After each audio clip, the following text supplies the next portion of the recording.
Hi guys, welcome back to Manu thoughts. ఈరోజు మనం మాట్లాడుకునే టాపిక్ సంక్రాంతికి వస్తున్నాం ట్రైలర్ గురించి మాట్లాడుకుందాం. సంక్రాంతికి వస్తున్నాం ట్రైలర్ అయితే వచ్చేసింది.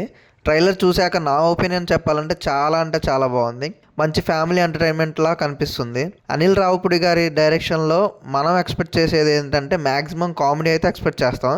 ఈ సినిమాలో కూడా ఫ్యామిలీకి కావాల్సిన ఎలిమెంట్స్ కానీ, కామెడీ సీక్వెన్స్ కానీ, యాక్షన్ సీక్వెన్స్ కానీ ఇలాంటివి చాలానే ఉన్నాయనిపించింది ట్రైలర్ చూశాక. వింటేజ్ వెంకటేష్ని అయితే మనం చూడబోతున్నాం అనిపిస్తుంది ట్రైలర్ చూసిన తర్వాత. వైఫ్ అండ్ హస్బెండ్ మధ్య ఇంకొక అమ్మాయి వచ్చి ఉంటే ఆ హస్బెండ్ ఎలాంటి టార్చర్ అనుభవిస్తాడో అలాంటి సిచ్యువేషన్ని కామెడీ టైప్లో చూపిస్తారని అనిపిస్తుంది ట్రైలర్ చూసిన తర్వాత. ఈ సినిమా కానీ బ్లాక్ బస్టర్ అయితే ఫ్యామిలీ ఆడియన్స్ విపరీతంగా వెళ్తారు. వెంకటేష్ గారు అంటే ఫ్యామిలీ ఆడియన్స్కి సుపరిచితుడు. అనిల్ రావుపూడి గారు తీసిన ప్రతి సినిమా అయితే హిట్ అవుతుంది కామెడీ పరంగా. ఈ సినిమా కూడా అలాంటి ఎలిమెంట్స్ ఉంటే బాగా కామెడీ కూడా గట్టిగా ఉంటే చెప్పక్కర్లేదు. హీరోయిన్స్ కూడా ఇద్దరు బాగా యాక్ట్ చేశారు. మ్యూజిక్ కూడా బాగుంది. ఆ ఒక్క సాంగ్ కోసం అయితే వెళ్తారు సినిమా చూడడానికి. ఆ సాంగ్ ఏంటంటే గోదావరి గట్టు మీద రామచిలుకవే గోరింటా కెట్టుకున్న చందమామవే అనే సాంగ్ చూడడానికి కూడా ఆసక్తికరంగా వెళ్తారు ఆడియన్స్. 3 సినిమాల ట్రైలర్స్ అయితే రిలీజ్ అయ్యాయి. ఆ ట్రైలర్స్ డిఫరెంట్ జోనర్స్ అవి. మ్యాక్సిమం ఏది బ్లాక్ బస్టర్ అవుతుందో చూడాలి. సంక్రాంతికి వస్తున్నాం ట్రైలర్ చూసుకుంటే ఒక పెద్ద బిజినెస్ మ్యాన్ని కిడ్నాప్ చేస్తారు. ఆయన్ని కాపాడడానికి ఒక సీనియర్ కాప్ అయితే కావాల్సి ఉంటుంది.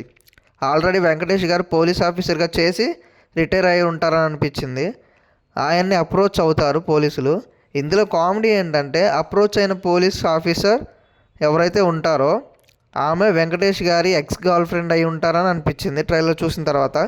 ఒక వైఫ్ ముందు తన ఎక్స్ గర్ల్ ఫ్రెండ్ వస్తే ఆ వైఫ్కి కోపం వస్తుంది.